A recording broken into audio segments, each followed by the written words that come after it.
안녕하세요. 혹시 여러분은 지인 중에 구두쇠 같은 분이 있나요?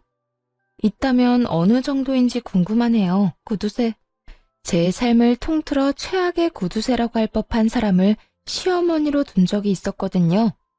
다행히도 지금은 끔찍했던 시댁에서 벗어나 정상적인 삶을 살고 있지만 그때는 진짜 어떻게 살아야 하나 하는 생각으로 시간을 보냈었죠.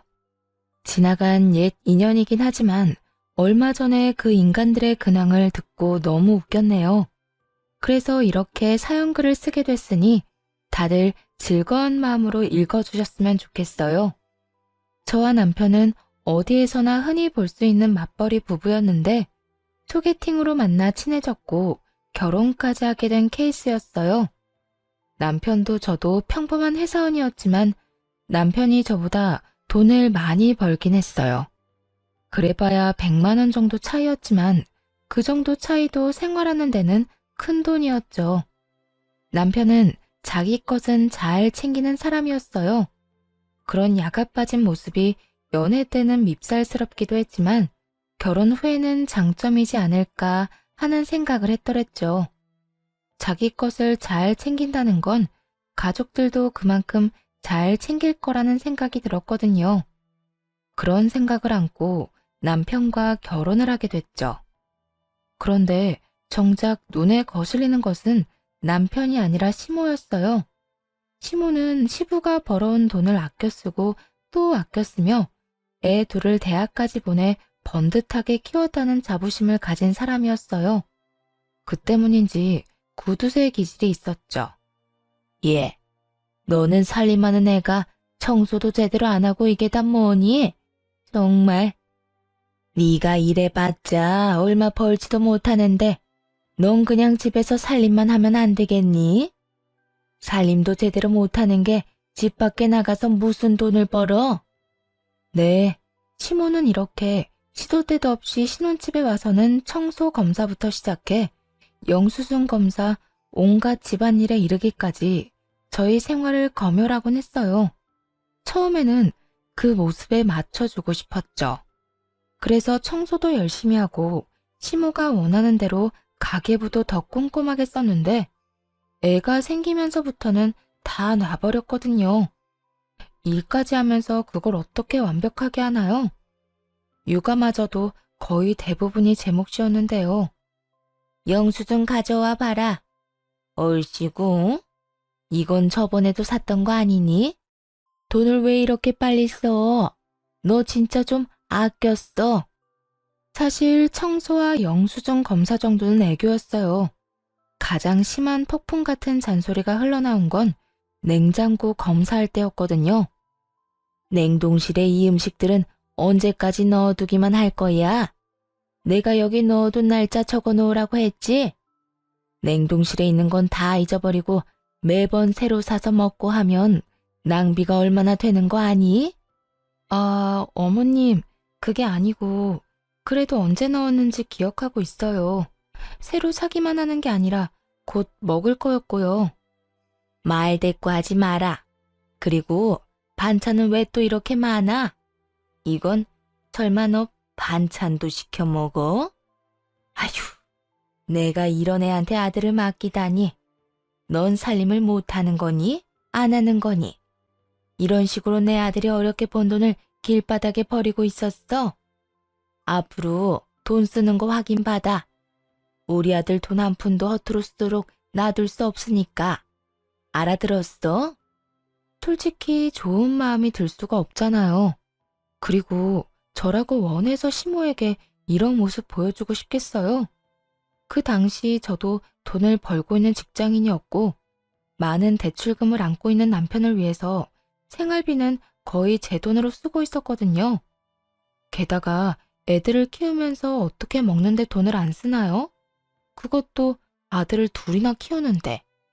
정말 화딱지 나는데 며느리 된 도리도 최대한 참았어요. 그런데 결국 폭발하게 된 일은 곧 벌어지고야 말았죠. 그건 바로 연휴 때의 일이었어요. 퐁당퐁당 연휴가 있는 터라 연차를 쓰고 느긋하게 집에서 쉴 생각이었거든요. 그간 일이 너무 많아 야근도 잦았으니까요.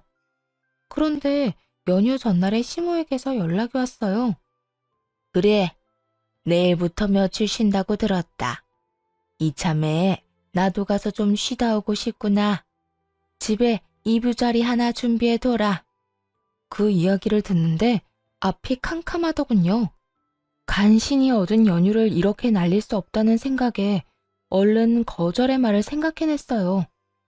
내일 어딜 간다고 할까 고민하던 중이었는데 왼수 같은 남편놈이 정신 나갔는지 알겠다고 오시라고 하고는 전화를 뚝 끊어버리더군요. 진짜 머리통을 한 대 치고 싶었네요. 시모 오면 고생하는 건 난데 왜 지가 허락하고 말고인지 자기가 도와줄 것도 아니면서 말이죠. 저는 화가 꼭대기까지 나서 남편에게 따졌죠. 당신 그런 건 나한테 확인하고 말했어야지. 나는 어머님 모실 준비가 안 됐다고. 준비할 게 뭐가 있어? 그냥 있는 그대로 보여드리면 되지. 그냥 쉬러 오신다는 건데 당신이 너무 예민한 거 아니야? 그냥 편하게 모셔. 편하게? 어머님이 8년 동안 우리 집에서 어떻게 행동하셨는지 알면서 하는 소리야? 청소 검사, 영수증 검사, 냉장고 검사. 이거 받느라 고생하는 건 누군데? 그렇다고 당신이 집안일에 그렇게 적극적인 것도 아니잖아. 꼴랑해야 화장실 청소랑 분리수거 뿐이면서. 그럼 일하느라 힘든데 내가 그것까지 신경 써야 해? 그럼 난 일 안 하고 놀아? 나도 돈 벌거든? 내 돈으로 생활비 하잖아. 나한테 다 맡겨놓는 주제에 어머님 오시면 이것저것 다 내 탓이고. 이번에는 나도 그냥은 안 넘어가. 안 넘어가면 어쩔 건데? 그냥 좀 편하게 지내자, 응? 하루 이틀 아니잖아. 우리 엄마 저러시는 거. 이제껏 잘해왔으니까 그냥 하던 대로 그냥 넘겨. 아, 잔소리 하시는구나 하고 한 귀로 흘리라고. 남편놈은 자기 편한 대로 짓거리며 그걸 조언이랍시고 하고 있더군요. 자기가 당할 일 아니라고 이렇게 대수롭지 않은 걸 보니 진짜 열받더라고요. 여태 당해온 일이니 이제는 익숙해지지 않았냐며 그냥 넘기라는 말이 더 짜증났죠. 아니, 지 엄마가 진상을 피우면 지가 말려야 하는 거 아닌가요? 왜 나한테 다 맡기려는 생각을 하는지. 언젠가는 남편에게 복수를 하겠다고 생각해왔는데 그게 바로 내일로 다가온 기분이었죠. 저는 만반의 준비를 했어요. 이대로 그냥 넘어갈 생각은 추호도 없었죠. 저 인간이 벙찌는 모습을 구경해야만 이 체한 것 같은 기분이 풀릴 것 같았거든요. 그렇게 다음 날이 되어 시모가 집으로 도착했어요. 아니나 다를까 들어오자마자 시모는 온 집안을 꼼꼼하게 스캔하고 다니더군요. 이건 언제 샀니? 또 아무거나 마구잡이로 산 거야? 대체 너는 돈을 왜 이렇게 함부로 쓰는 거냐? 이것도 저번에 왔을 때는 없던 건데? 이런 거 쓰지도 않으면서 왜 샀어? 역시나 예상한 대로 시모는 온 집을 헤집으며 잔소리를 해대기 시작했죠. 남편놈은 애저녁에 인사만 하고 들어가서는 시원하게 에어컨 틀어놓은 거실에서 TV 시청 중이었고요. 웃으며 대하는 저도 슬슬 열이 받기 시작했어요. 그리고 이때가 행동을 시작할 때였죠. 우선 남편이 앉아있는 거실로 가 틀어놓은 에어컨부터 껐어요. 남편놈이 눈으로 이게 뭐 하는 짓인지 묻더라고요. 남편놈을 한번 흘겨보고는 시모에게 말했죠. 어머님이 저번에 저희 전기세 많이 나왔다고 뭐라고 하셔서 에어컨은 이제 아침, 점심, 저녁 1시간씩만 틀기로 했어요. 이러면 여름에도 전기세 많이 아낄 수 있을 것 같아요. 그렇게 말하자 남편놈이 한숨을 확 몰아쉬더군요. 시모는 에어컨을 끄는 걸 보더니 별다른 말을 안 하더군요. 남편놈은 제게 할 말이 많아 보였지만요. 아랑곳하지 않고 시모에게 말했어요. 어머님, 식장하시죠? 일단 식사 차릴 테니까 잠깐만 계세요. 그러고는 시모가 보는 앞에서 냉동실에 넣어둔 밥을 꺼내 전자레인지에 데웠어요. 그 밥은 언제적 밥이야? 아, 요즘에는 전기세 아끼려고 다들 이렇게 먹어요. 새밥 하자마자 용기에 넣어서 이렇게 냉동실에 바로 넣어두면 나중에 전자레인지만 돌려서 새밥처럼 먹을 수 있거든요. 시모가 온다고 했을 때 일부러 새 밥을 짓지 않았던 거죠. 뭐든 돈으로 따지고 드는 시모에게 새 밥을 줄 필요가 뭐 있나요? 그냥 불 꺼진 밥솥을 보여주는 편이 낫죠. 그렇게 말하고는 냉장고에 있던 마른 반찬을 몇 가지 꺼냈어요. 멸치볶음, 진미채볶음, 깻잎지와 연근조림. 모두 며칠은 두고 먹은 것들이었어요. 그리고 이틀째 먹는 김치찌개를 데워 상 위에 올리고는 남편과 애들 시모를 불렀죠. 식사 준비 다 됐으니까 밥 드시러 오세요. 그렇게 식탁에 앉은 남편이 화를 내더군요. 반찬 꼴 이게 다 뭐야? 오늘 엄마 오신다는 이야기 못 들었어. 적어도 반찬 정도는 어머니 드실 만한 걸로 했어야지. 무슨 소리 하는 거야? 이게 다 어머님이 원하시는 식단이야. 어머님이 항상 아끼라고 뭐든지 아끼라고 하시는 거 몰라? 냉장고에 쓸데없는 반찬 들어있는 거 가장 싫어하시잖아. 못 먹고 버리는 반찬이 제일 아까운 거라고. 아니, 그래도 그렇지. 그래도 전부 다 매일 먹던 것만 꺼내면 어떡해. 적어도 엄마가 좋아하는 거 한두 가지는 있어야 될 거 아니야. 당신이야말로 어머님이 뭘 좋아하시는지 모르는구나. 새로 만들었으면 또 화내셨을 거라고. 나는 어머님 말대로 아끼려고 우리가 먹던 거 냈는데 불만 있어? 이거라도 많이 먹어. 집에 다른 건 없으니까. 그렇게 이야기하며 앞치마를 벗어두고 자연스레 거실로 갔어요. 핸드폰을 가방에 넣고 나갈 것처럼 어깨에 매자 남편 놈이 이상한 표정으로 묻더군요. 당신은 밥 안 먹고 어디 가? 나? 난 애들 데리고 밖에서 먹고 오게. 아, 어머님, 걱정 마세요. 남편 돈 쓰는 거 아니고 제가 벌어서 쓰는 돈이니까요. 야, 너 장난쳐? 우리한테는 이딴 음식 먹으라고 해놓고 너는 나가서 사 먹는다고? 같이 가. 엄마랑 다 같이 나가서 밥 사 먹는 게 낫겠다. 내가 사줄 테니까 가요, 엄마. 여보, 당신은 어쩜 이렇게 어머님 생각을 몰라? 당신 돈 쓰는 거 어머님이 얼마나 싫어하시는지 몰라서 그래? 내가 번 돈은 내가 알아서 써도 상관없지만 당신 돈은 1원짜리 하나 허튼 데에 쓰는 거 싫어하시는 분이잖아. 그러니까 돈 쓸 생각하지 말고 집에서 둘이 저 밥이나 먹어. 애들은 내가 데려가서 맛있는 거 먹이고 올 테니까. 이렇게 말하자 남편 놈이 어이없다는 표정을 하더군요. 너 지금 그걸 말이라고 해? 엄마한테 줬단 밥을 먹이라고? 넌 나가서 팔자 좋게 외식하고? 왜 말을 그런 식으로 꼬아서 들어? 그냥 여태 어머님이 다 말씀하신 거잖아. 나한테 화낼 게 아니지. 나는 어머님 하라는 대로 한 것뿐이야.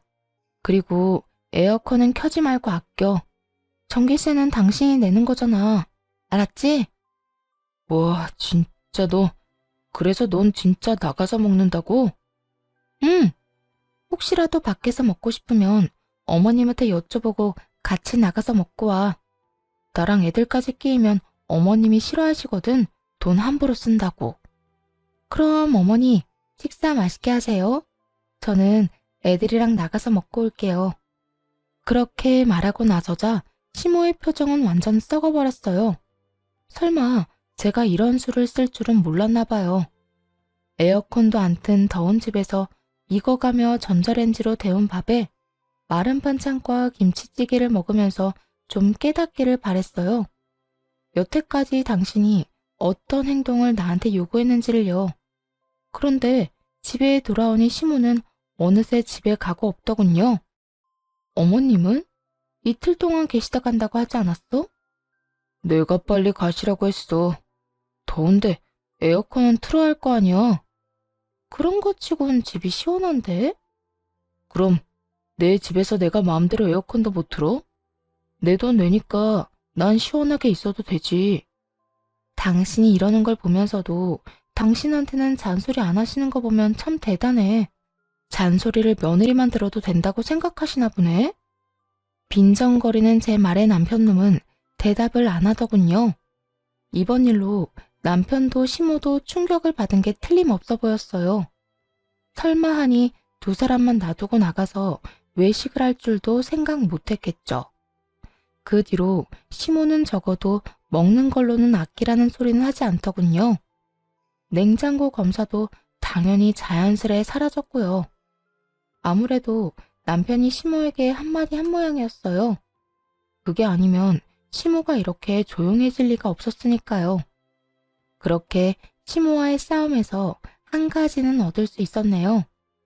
앞으로도 시모와 치열하게 싸울 것을 각오하고 있었는데 충격으로 다가왔던 일은 시모가 아니라 의외로 남편이었어요.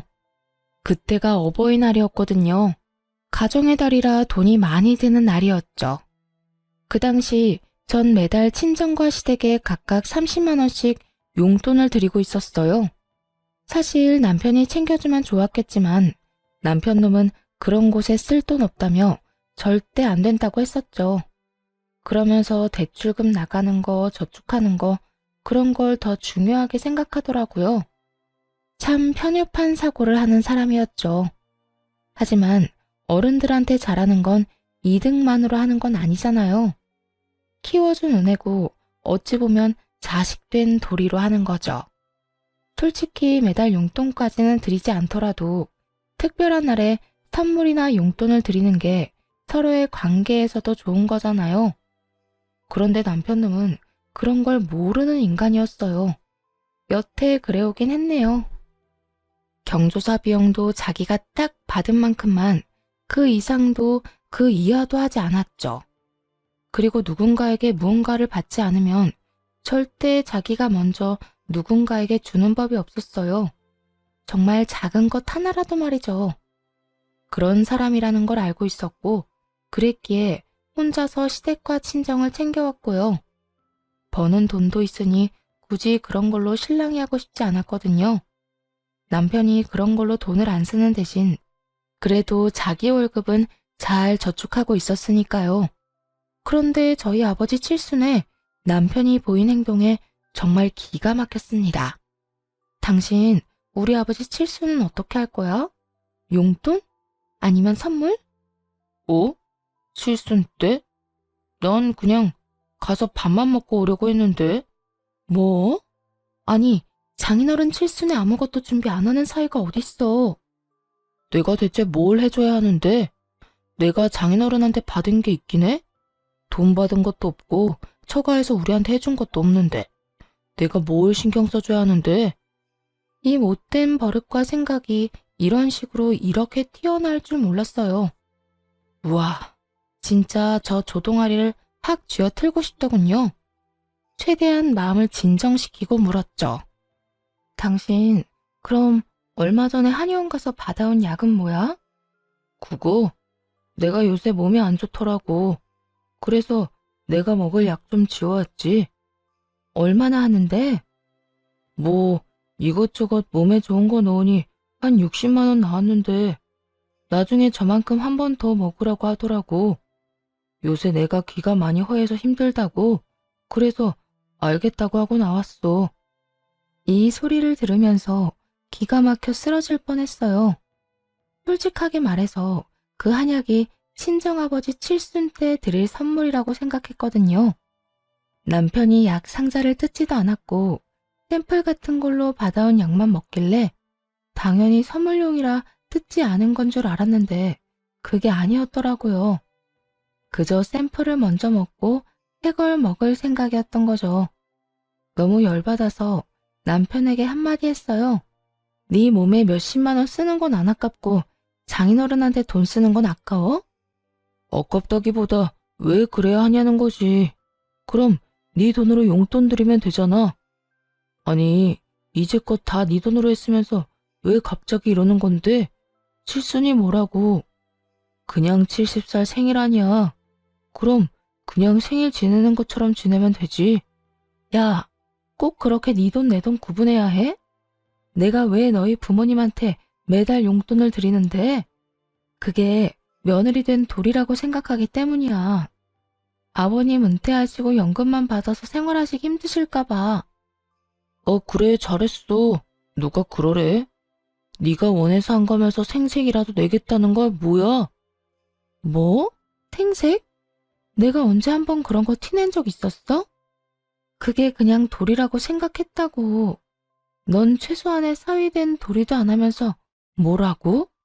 그냥 생일처럼 지내? 칠순을 왜 크게 하는지 몰라? 오래 살았다는 거, 앞으로 더 오래 살기를 바라는 마음. 그런 거 기원하면서 크게 하는 거잖아, 이 싸가지 없는 놈아. 싸가지? 그래, 나 싸가지 없다. 내가 돈 벌어서 내 돈 내가 알아서 쓰겠다는데 네가 무슨 상관이야? 넌 내 돈에 관여하지 말고 네 돈만 신경 써. 웃기지도 않네. 야, 너희 아버지가 나한테 해준 게 뭐 있다고? 그럼 니네 부모님은 나한테 해준 게 뭐 있다고? 나는 뭐가 좋아서 너희 부모님한테 매달 용돈을 드리는데? 이런 식으로 끌고 가겠다고? 어? 우리들 일은 우리끼리 선에서 해결해. 부모 끌어들이지 말고. 우리 부모님 가지고 걸고 넘어진 게 너야, 이 나쁜 놈아. 이런 식으로 끌고 가겠다고? 우리들 일은 우리끼리 선에서 해결해. 부모 끌어들이지 말고. 우리 부모님 가지고 걸고 넘어진 게 너야, 이 나쁜 놈아. 됐어. 네가 이런 놈인 거 알고도 결혼한 내가 미친년이지. 앞으로 더 이상 서로 이런 거 신경 쓰지 말자. 그럼 됐지? 결국 이렇게 마무리되고 말았네요. 그렇긴 해도 아버지 칠순잔치에는 같이 가주지 않을까 그렇게 마음 한구석에 기대를 하고 있었어요. 이렇게까지 화를 냈으면 정신을 차렸을 수도 있다고 생각했거든요. 그런데 그거야말로 제 착각이었더라고요. 그놈은 아버지 칠순잔치 날에 아예 늦잠까지 자더니 일어나자마자 TV부터 켜더군요. 칠순이 언제인지도 모르는 눈치였어요.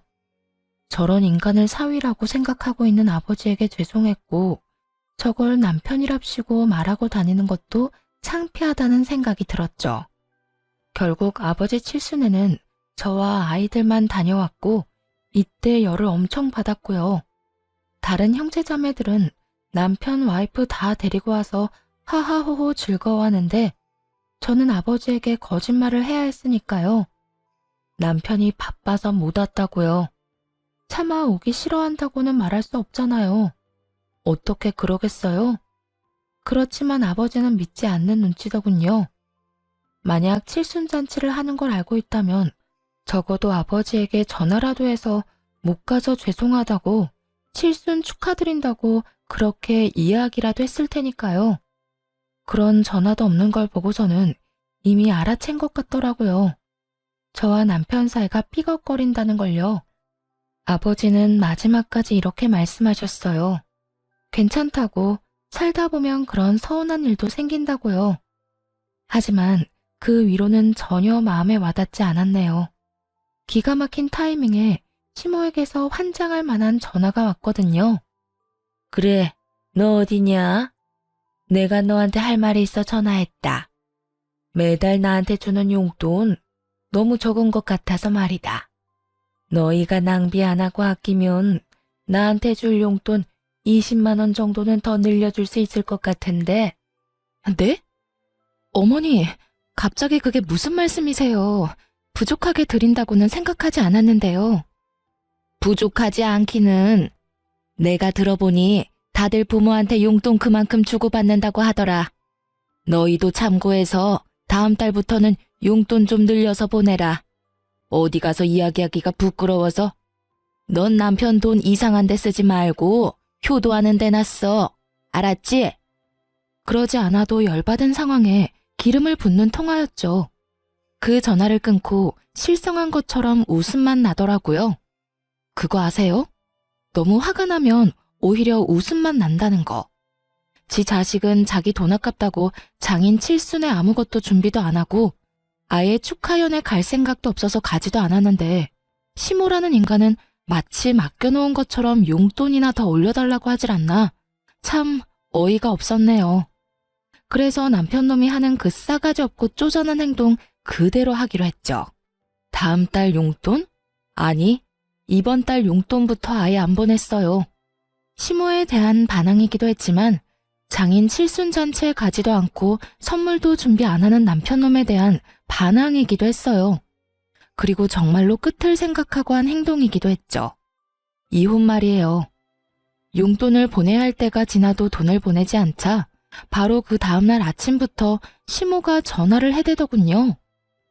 얘, 너 용돈은 왜 안 주니? 설마 내가 용돈 올려달라고 했다고 이러는 거야? 아니요, 그거 아니에요. 앞으로는 남편에게 용돈 받으세요. 여태 며느리 도리한다고 제 월급에서 용돈 드렸거든요. 시댁 친정 두 집안에 각각 30만 원씩요. 그런데 얼마 전에 친정아버지 칠순잔치였는데 남편이 그러더라고요. 친정아버지가 저한테 해준 게 없어서 칠순도 챙길 필요 없다고요.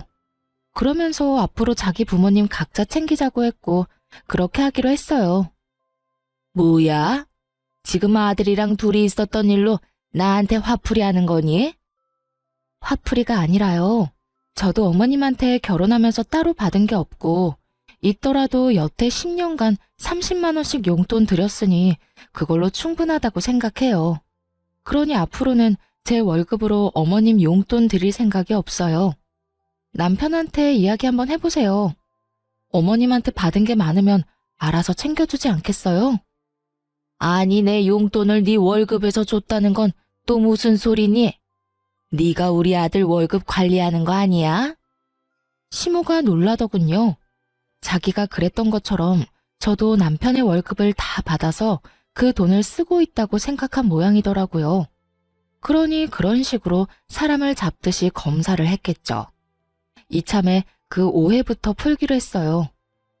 남편 월급은 남편이 관리해요. 생활비의 각종 경조사비 그리고 부모님들 용돈까지 다 제 월급이었거든요. 근데 이번 일로 각자 하기로 했으니까 어머님 용돈도 남편에게 받으시는 게 맞는 거죠. 나는 여태 네가 우리 아들 돈 관리하는 줄 알았지. 그럼 알았다. 내가 나중에 아들한테 직접 말하마. 하지만 남편이 시모에게 할 말을 잘 알고 있었어요. 저 인간은 부모에게도 똑같이 싸가지 없는 놈이었거든요. 그렇게 전화를 끊고 저는 남편을 깨워 말했어요. 할 말 있어. 일어나봐. 무슨 할 말? 나는 할 말 없어. 나중에 해. 피곤해 죽겠는데. 우리 이혼해. 나 당신이랑 더는 같이 못 살겠으니까. 뭐? 이혼? 너 미쳤어? 나 안 미쳤어. 이혼해. 너 우리 아버지 칠순잔치 때도 안 왔지? 그래서 이혼하자는 거야. 넌 우리 부모님을 부모님으로 생각조차 안 하니까. 그런 내가 너한테 와이프이긴 해? 아, 그런 거면 말을 하지. 말을 했으면 나도 갔을 거 아니야. 거짓말하지 마. 내가 한 달 전부터 아버지 칠순잔치가 언제인지 귀에 박히도록 말했거든? 그런데 넌 그날에도 느긋하게 늦잠 자고 일어나서 TV 보더라. 적어도 네가 장인어른 생일날에 신경을 썼다면 그런 짓은 안 했겠지. 그럼 당일날 이야기해줬으면 되잖아. 나는 진짜 잊어버리고 있었다고. 웃기지 마. 그냥 무시하고 싶었던 거겠지.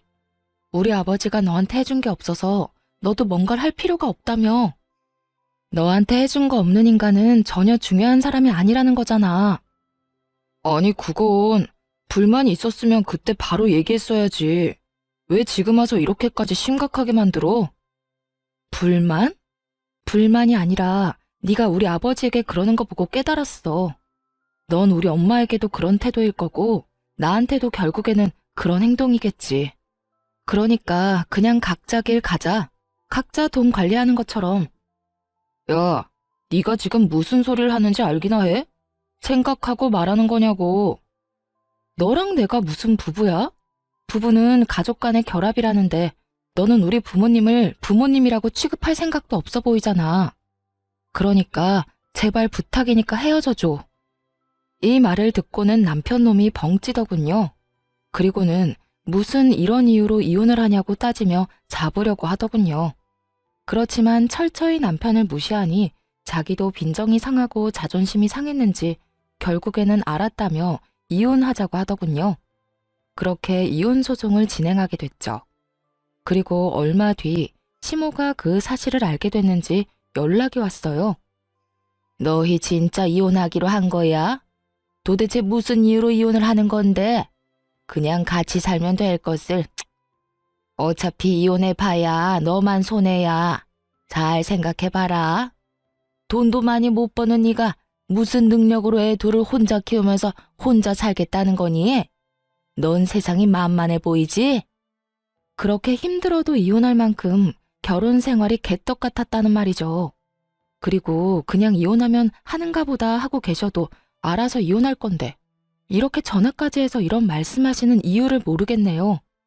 그래서 저한테 무슨 이야기가 하고 싶은 거예요? 이혼하면 너만 손해라는 거 알려주고 싶어서 그러지. 우리 아들이 너보다 훨씬 잘 벌지 않니? 너 나가봐야 쪽박이야. 하긴 이혼한다는데 내가 참는 것도 웃기지. 돈 많이 벌면 뭐 해요? 그 돈을 다른 사람을 위해서 한 번도 안 쓰는 인간인데 그렇게 돈을 많이 벌면서도 어머님 용돈 하나 안 챙기던 게 남편이에요. 이제 와서 챙길 리가 있겠어요? 너 이혼한다고 그렇게 모함하고 그러는 거 아니다. 우리 아들이 나 닮아서 검소한 거지. 지금에야 말씀드리는 거지만 어머님네 들어가는 선물, 친인척들한테 돌리던 것들 모두 제가 다 챙기고 제 돈으로 한 거거든요. 그 사람한테는 그런 생각 자체가 없어요. 부모님이나 친인척분들한테 잘해야 한다는 생각 자체가. 시모는 그걸 믿지 못하더군요. 긴가민가한 눈치였어요. 그저 이혼하기 전에 허튼 소리라도 하는 거라고 생각했던 건지도 모르죠. 그렇다 해도 이제 네가 신경 쓸 일은 아니지 않니? 제가 힘들 것 또한 어머님이 신경 쓸 일은 아니죠. 다시 말하지만 어머님이야말로 이제 곧 느끼실 거예요. 그 인간이 얼마나 자기중심적인지, 자기만 생각하는지, 가족이라도 돈 관계가 없다면 얼마나 무심할 수 있는지도. 그때 가서 후회하지나 마세요. 저는 할 만큼 다 하고 이혼하는 거니까 이제 저한테도 관심도 좀 끄시고요. 결국 대화는 그렇게 끝이 났고 시모와는 그렇게 전화를 끊었어요.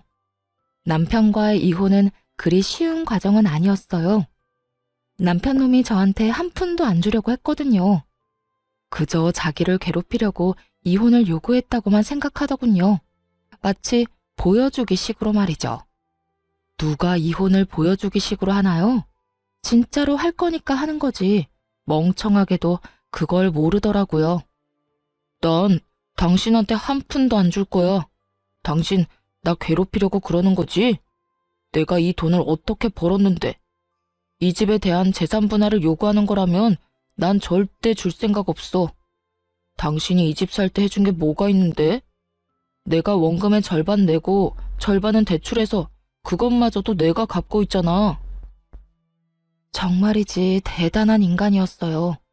집 살 때 원금에 돈 안 보탰다고 재산 분할을 안 해주겠다는 인간을 보니 한숨만 절로 나오더군요. 결혼 기간이 자그마치 10년이 넘는데 그럼 그 기간 동안 전 놀고 있었나요? 계속 일하면서 집 유지하는 데 도움을 줬는데 넌 집만 사면 다라고 생각해? 그 집 유지 보수는 내가 했어.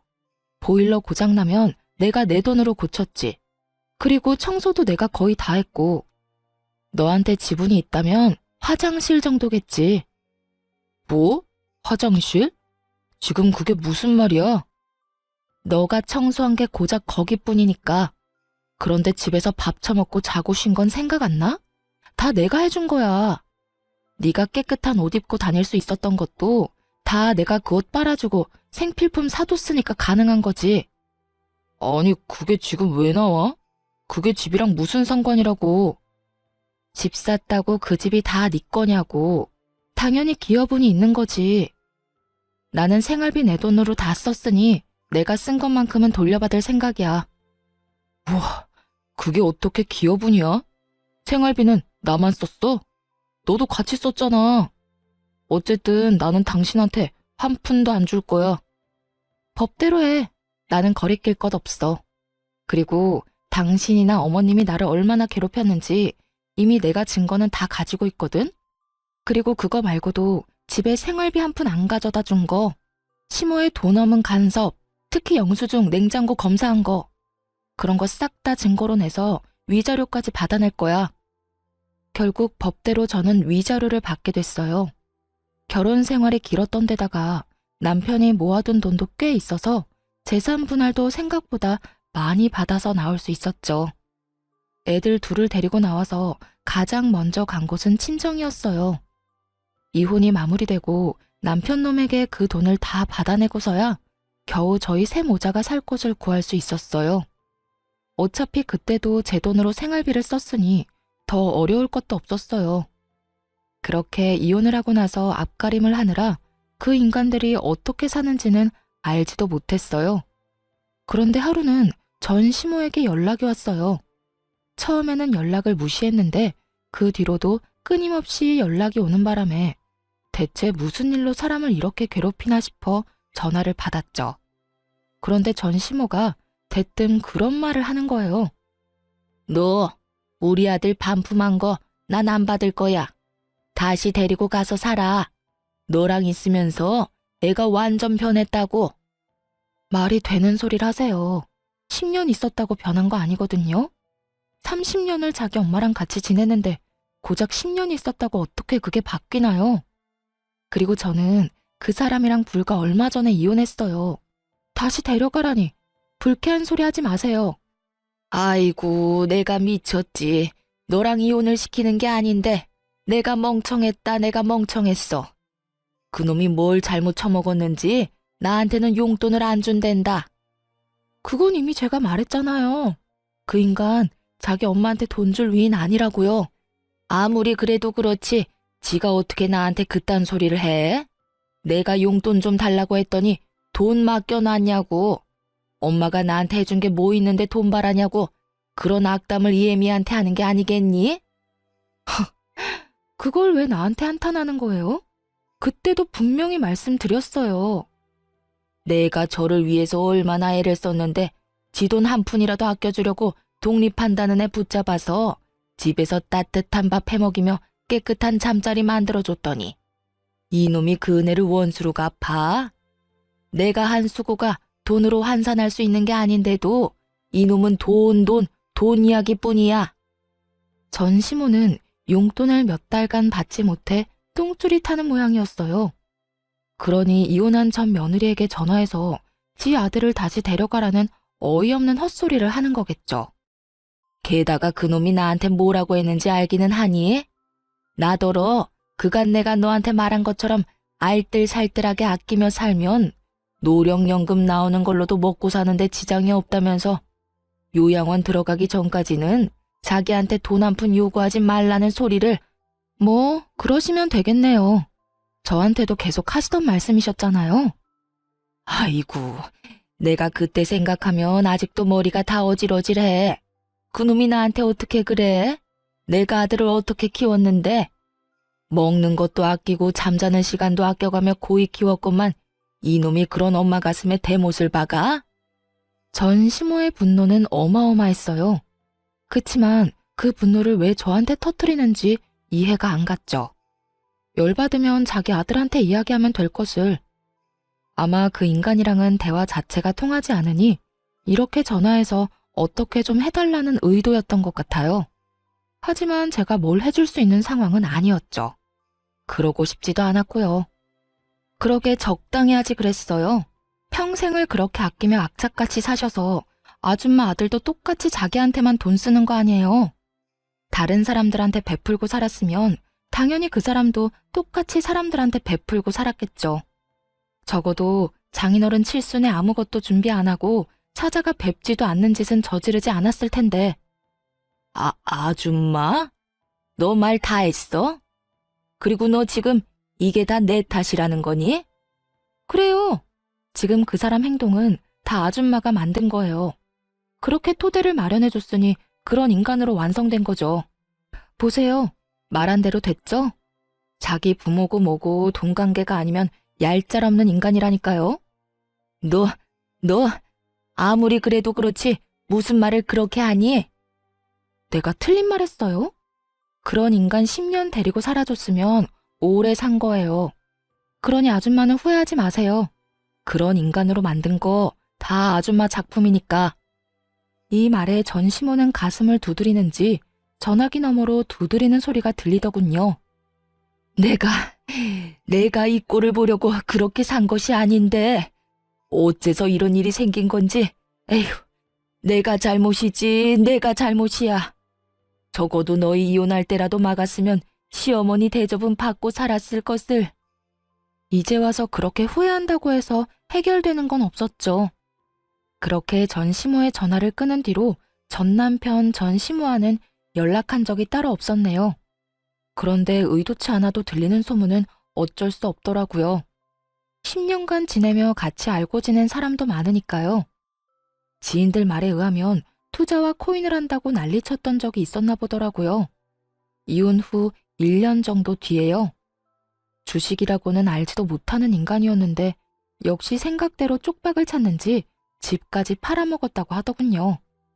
그렇게 집도 없이 시댁에 얹혀 살던 전 남편놈은 그 이후 몇 개월 뒤에 재혼을 했다고 하더군요. 전 남편이 아무것도 없으니 재혼한 여자 쪽에서 집이며 혼수를 다 해왔다고요. 그 소식을 들었을 때만 해도 재수 없는 놈이 운은 좋네 하고 생각했죠.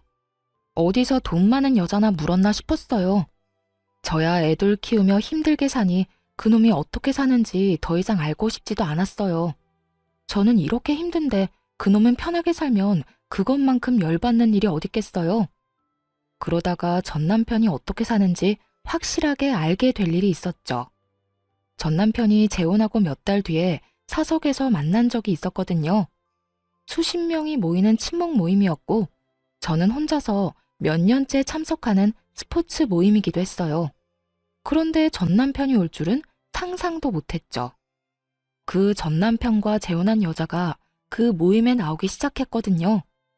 그리고 세 번째 방문에 자기 남편과 함께 방문하게 된 거죠. 솔직히 기분이 좋지 않아서 일찍 자리를 뜨려고 했거든요.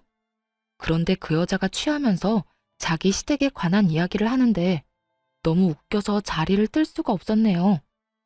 다들 아시죠? 남편이 경제관념이 없으면 와이프만 고생한다는 거. 저도 그것 때문에 얼마나 힘들었게요. 이 인간이 경제관념이 꽝이에요.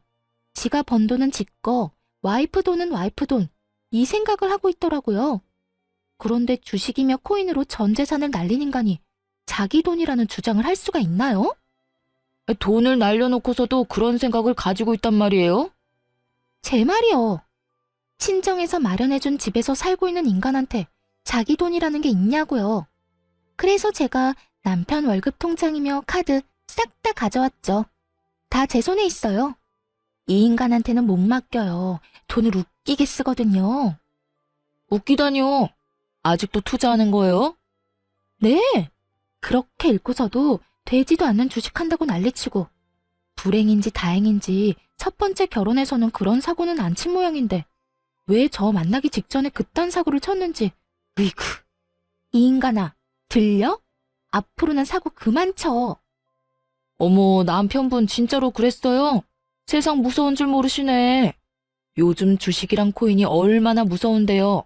그거 전문가들도 힘들어하는데 용감하기만 하셨구나. 옆에서 듣던 이들이 맞장구 치며 아주 좋아 죽더군요. 어딜 가나 있잖아요. 다른 사람 불행에 행복해하는 사람들.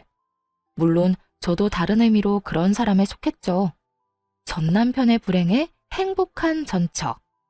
게다가 그 재혼한 여자는 사람의 자존심을 실시간으로 확확 뭉개버리더라고요. 그런데 더 웃긴 건 그 여자가 그렇게 말하는데도 전 남편은 한마디도 못하고 어정쩡하게 웃고만 있더라고요. 아무리 봐도 꽉 잡혀 사는 모양이었어요. 하긴 결혼할 때 여자 쪽에서 다 해왔다는데 지가 어쩌겠어요? 막말로 여자가 저렇게 막 나와도 다 받아줘야 할 상황이잖아요. 그런데 더 웃긴 건 그 여자가 전 시모 이야기를 꺼낼 때였어요. 그리고 이 사람 어머니도 진짜 웃긴 거 알아요? 처음에 우리 집 와서는 웃기지도 않는 짓을 하더라고요. 어떤 짓이요? 시집살이라도 시키던가요? 아니요.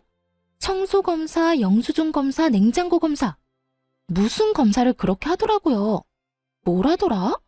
우리 아들 돈 길바닥에 버리는 행동은 용납 못한다고요. 저한테 했던 짓을 이 재혼한 며느리한테도 그대로 했더라고요. 저는 헛웃음이 나왔어요. 저한테 전화해서 한탄할 때는 언제고 역시 사람 참 안 변해요. 설마 그런 짓을. 요새 시어머니가 어떻게 그런 짓을 해요? 근데 하더라니까요.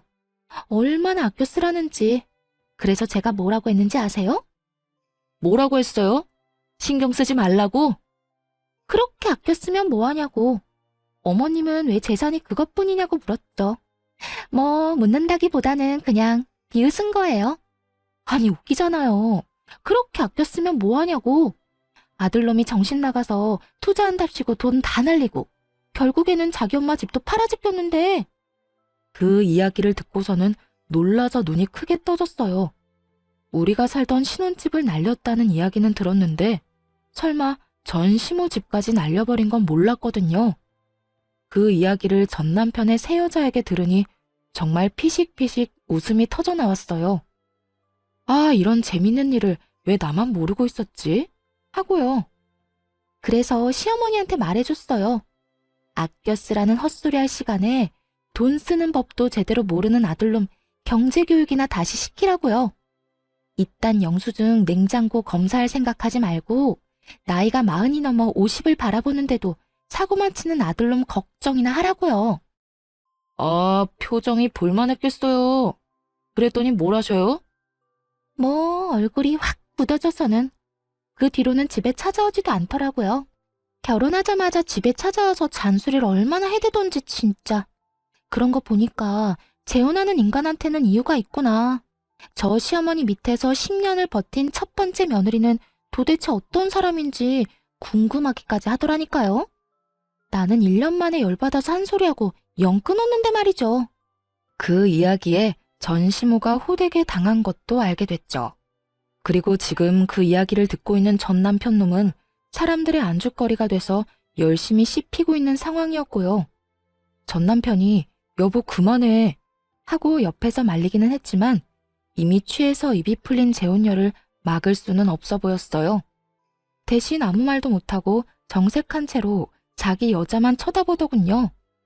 그때 재혼한 여자가 자신을 말리는 남편놈을 보며 갑자기 삿대질을 했어요. 쓰레기! 이 새끼 처갓집에 하는 거 보면 완전 쓰레기거든요? 우리 부모님이 그런 말 잘 안 하는 분인데 이 인간한테는 치를 떨어요. 1년간 우리 집에 해준 게 하나도 없거든요. 아버지가 뭐라는 줄 알아요? 집도 받아가고 혼수도 다 쳐받아간 주제에 염치도 없고 눈치도 없는 새끼라고 맨날 볼 때마다 욕해요. 아니, 그건 진짜 너무했다. 어떻게 그래요, 사람이? 아, 당신 이제 좀 그만해. 그만하긴. 아니, 우리 집에서 뭘 안 해갔으면 모르겠는데 다 해갔잖아. 근데 모가지에 깁스라도 둘렀나? 목 뻣뻣하게 쳐들고 어른들한테 인사도 제대로 못하고 처갓집에 갈 때는 뭐 하나 들고 가는 법도 없이 빈손으로 살랑살랑 가서는 밥이나 축 내고 돌아오니 내가 이런 이야기를 안 하고 배기겠냐고. 이제는 자기 이야기가 나온다 싶으니 남편놈 얼굴이 벌개져서는 자기 마누라 데리고 쫓기듯 도망 나가버리더군요. 부끄럽다는 걸 아는 놈이 그런 짓을 왜 했나 몰라요. 그치만 속이 시원하더라고요. 전 남편이 결혼해서 잘 살고 있는 줄 알았는데 사실은 버는 족족 재혼한 여자한테 다 뺏기고 들들 볶이면서도 아무 말 못하고 사는 처지인 걸 보니 웃겼어요. 게다가 전 시모가 새 며느리한테도 아껴 쓰라며 잔소리를 해대다가 오히려 된통 얻어맞은 것도 웃겼죠. 둘 다 저랑 살 때가 좋았을 거예요. 저는 그때 아무 말도 안 하고 다 받아줬잖아요. 진짜 용서하지 못하겠다 싶을 때까지는 다 받아줬었는데 결국 재혼한 여자한테는 모든 주도권을 뺏기고 떵떵거리며 살지도 못하게 됐으니 그 모임 이후로 정말 체증이 다 내려가는 기분이었어요. 제가 받았던 분노를 고스란히 다른 사람들 앞에서 적나라하게 풀어서 전 남편 놈을 욕해준 그 재혼한 여자에게 박수라도 보내고 싶은 기분이었죠.